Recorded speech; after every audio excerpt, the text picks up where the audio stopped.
ഇത് ഞാൻ ബാംഗ്ലൂരിൽ താമസിക്കുന്ന റൂമാണ്. ഇന്നലെ വന്നെടുത്തതാണ്.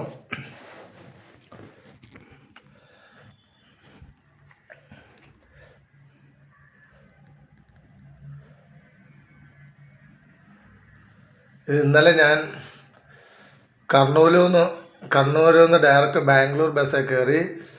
ഏകദേശം 6-7 മണിക്കൂറായി. എനിക്ക് തോന്നുന്നു രാത്രിയിൽ ഞാൻ 9 മണിക്ക് കയറിയിട്ട് രാവിലെ 4 മണിയായപ്പോഴാണ് ഇവിടെ എത്തിയത് ബാംഗ്ലൂർ.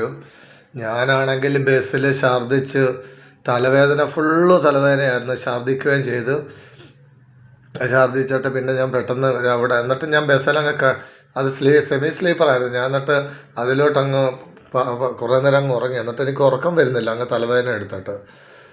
എന്നിട്ട് പിന്നെ ഞാൻ അവിടെ വന്നിട്ട് ഇത് ബസ് സ്റ്റാൻഡിൻ്റെ അടുത്ത് തന്നെ ഒരു ലോഡ്ജ് വന്ന്, വസന്തി എന്നാണ് അതിൻ്റെ പേരങ്ങ്, ലളിത അതിൻ്റെ പേര്, ലോഡ്ജിൻ്റെ പേര് ലളിത. അവിടെ വന്ന് റൂം എടുത്ത് രാവിലെ കുറേ നേരം കിടന്നങ്ങ് ഉറങ്ങിയിട്ട് പിന്നെ പോയി ഒരു 2 ദോശ കഴിച്ച്. പിന്നെ ഞാൻ അവിടെ റെയിൽവേ സ്റ്റേഷനിൽ പോയിട്ട് തൽക്കാൽ ടിക്കറ്റ് എടുത്ത്. അപ്പം നാളെ വൈകുന്നേരം 4:30 എനിക്ക് കൊച്ചുവേളി എക്സ്പ്രസ് കിട്ടും. അതിൽ കയറി മറ്റന്നാൾ വൈകുന്നേരം 4 മണിക്ക് എനിക്ക് മാവേലിക്കരയിൽ എത്താൻ പറ്റും, എറണാകുളത്ത് എത്താൻ പറ്റും. ഇതാണ് റൂം. എന്നാലും ഭയങ്കര ദുരിതം പിടിച്ചൊരു യാത്രയായിരുന്നു എൻ്റെ ബസ് യാത്ര.